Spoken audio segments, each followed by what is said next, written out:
भारत की आंतरिक सुरक्षा के लिए खतरा बनता है उस पर कार्रवाई हो, उसमें हर देश को सहयोग करना चाहिए। मुंबई कोऑपरेटिव बैंक आज बंद हो गया है, कई लोगों का पैसा फंसा है। लोग कहाँ पर?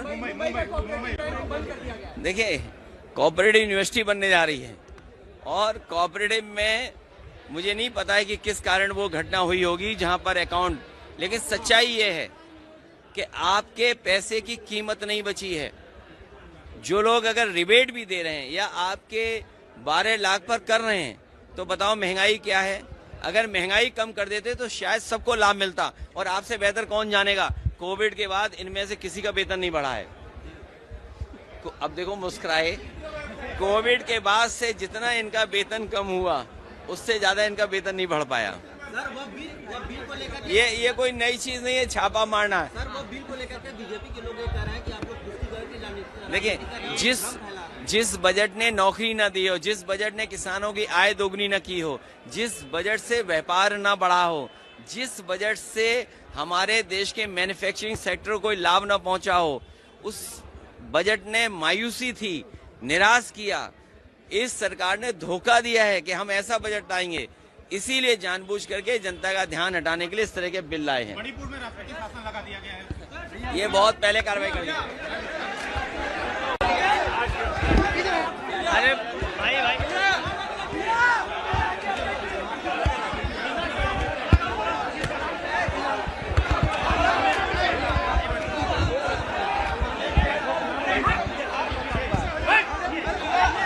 और ठीक है था, चुप करा देना। हाँ,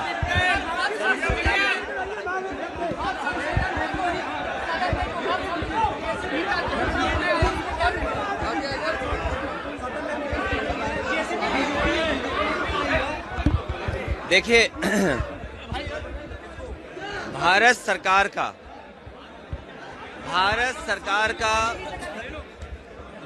अब तक का सबसे बड़ा बजट पेश हुआ है। भारत सरकार का लगातार ये दावा रहा है कि आने वाले समय में दुनिया की 5वीं अर्थव्यवस्था से वो नंबर 3 की अर्थव्यवस्था पे पहुंच जाएंगे, और नौकरी, रोजगार, किसान की आय और विकसित भारत का एक नक्शा उन्होंने तैयार किया है, विकसित भारत का एक रोड मैप तैयार किया है। लेकिन बजट आने के बाद जो मायूसी छाई, जो आंकड़े सामने नजर आए कि न इससे विकसित भारत बनने जा रहा है, न इससे कोई अर्थव्यवस्था जिस रफ्तार से बढ़ाना चाहते थे बढ़ने जा रही है, न किसान की आय दोगुनी हुई, नौकरी के नाम पर भी रोजगार नौकरी नहीं दे पा रही सरकार। जो लोग कहते थे मैन्युफैक्चरिंग में हम मेक इन इंडिया या और जो नारे दिए थे, जब वो सब असफल हो गए तो चोरी छिपे जानबूझ करके वो बिल लेकर के आए हैं। बिल इसलिए लाए हैं कि बजट की मायूसी है, बजट से कोई उपलब्धि नहीं है, इसलिए जानबूझ करके अपना पुराना जो उनका तरीका है, पुराना तरीका है जो वक्फ बिल ला करके लोगों के अंदर बहस छेड़ देना, यही उनका हमेशा काम करने का तरीका रहा है। मुख्यमंत्री जी कह रहे हैं कि देखिए, मुख्यमंत्री जी कह रहे हैं कि आप जिस तरीके से कोविड वैक्सीन लगवाए उसी तरीके से आपने स्नान भी किया। देखिए, मुझे तो इस बात की खुशी है कि आने वाले समय में हम लोगों को कपड़े पहन करके स्नान करना होगा। भाई ये चीज तो हमें सीखनी चाहिए। ये जो चीजें सीखने की हैं वो हमें अपने मुख्यमंत्री जी से सीखना चाहिए कि पूरे वस्त्र पहन के स्नान करना चाहिए। बनारस वालों आपसे बेहतर कौन नहीं जानता होगा स्नान कैसे किया जाता है। अगर स्नान करने का तरीका उनसे हम सीखेंगे।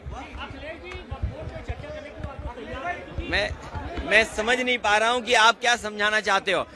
जिस सरकार ने ये कहा कि विकसित भारत बनेगा, जिसने ये कहा कि बनारस को क्यूटो बनाएंगे, और विकसित भारत का इंफ्रास्ट्रक्चर कैसा होना था, आपने कुंभ में देखा कि अगर इनका इंफ्रास्ट्रक्चर अच्छा होता, और जो तैयारी बताई थी कि 100 करोड़ की उन्होंने तैयारी की है, अगर 100 करोड़ की तैयारी होती तो लोगों को यह सुविधा नहीं होती। लोगों की जान गई है, लोग बड़े पैमाने पर परेशान हुए हैं। जाम में न केवल श्रद्धालु लोग, और जो लोग आए थे दर्शन के लिए वो परेशान हुए, बल्कि आम जनता भी परेशान हुई है। लोगों की जान गई है। जो सरकार लगातार दावा कर रही है वो अभी तक ये नहीं बता पा रही कि जान कितनों की गई है। केवल भगदड़ की जान नहीं, जो लोग यहाँ आए दर्शनार्थी श्रद्धालु, उनकी भी बड़े पैमाने पे जान गई है, जो सरकार छिपा रही है। नहीं, 50 करोड़ तो नहीं आए हैं, 60 करोड़ लोग आए हैं। आप भी झूठ मत बोला करो। नहीं, आप उनकी गिनती कम मत करिए। आप उनकी गिनती कम मत करिए। आप गिनती कम कर करके आप उनको भी परेशानी में डाल रहे हो। जो आंकड़ा आएगा वो 60 करोड़ का आंकड़ा आएगा, लेकिन 60 करोड़ के आंकड़े के बाद भी जिन लोगों की जान गई है, जो भगदड़ में मारे गए, उनकी भी अभी तक सूची नहीं दे पा रहे हैं।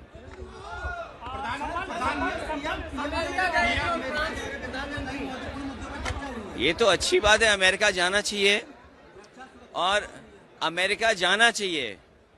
अमेरिका से व्यापार ऐसा लाएं जिससे हमारे लोगों की खुशहाली हो। हम अपना बाजार अमेरिका को न दे दें।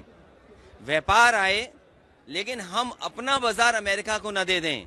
और मैंने तो लोकसभा में भी कहा था कि पिछली बार प्रधानमंत्री जी हीरा लेके गए थे, इस बार कम से कम सोने की चेन ले जाते और भारत मजबूत हो। हम आप सब चाहते हैं हिंदुस्तान ताकतवर हो। हिंदुस्तान जब ताकतवर होगा, हमारे नागरिक अगर कानून तोड़ करके गए तो ये किसकी नाकामी है? क्या यही विकसित भारत का सपना है कि लोगों को नौकरी रोजगार यहाँ नहीं मिल रहा है, वो मजबूरी में जा रहे हैं वहां पर, और इनकी सरकार में दलाल पैसे लेकर के भेज रहे हैं, जिसमें पंजाब है, गुजरात है। और अगर सूची निकालोगे आप तो सबसे ज्यादा इस तरह भारत से जाने वाले लोगों में गुजरात के लोग ज्यादा होंगे। भारत इतना मजबूत हो, हमारा देश इतना मजबूत हो कि कोई भी देश हमारे नागरिकों को बेड़ियां और हथकड़ी लगा करके न भेजे। और फिर अमृत काल में अमृतसर उतारना, ये कहीं न कहीं भारत को और हिंदुस्तान को नीचा दिखाने की कोशिश थी।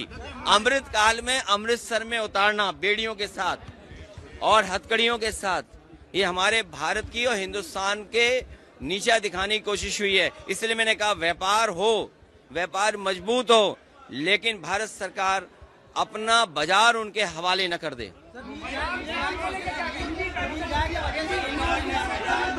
कहाँ पे? देखिए, ये कोई ऐसा है जानवरों से कोई पहली बार जान नहीं गई है। इस प्रदेश में लगातार हम लोगों ने विधानसभा में भी बोला है, और याद करो तो हम 60 समाचार के माध्यम से सरकार को जागरूक करते थे। बड़े पैमाने पे लोगों की जान गई है। मरने वालों के प्रति संवेदना और दुख प्रकट सरकार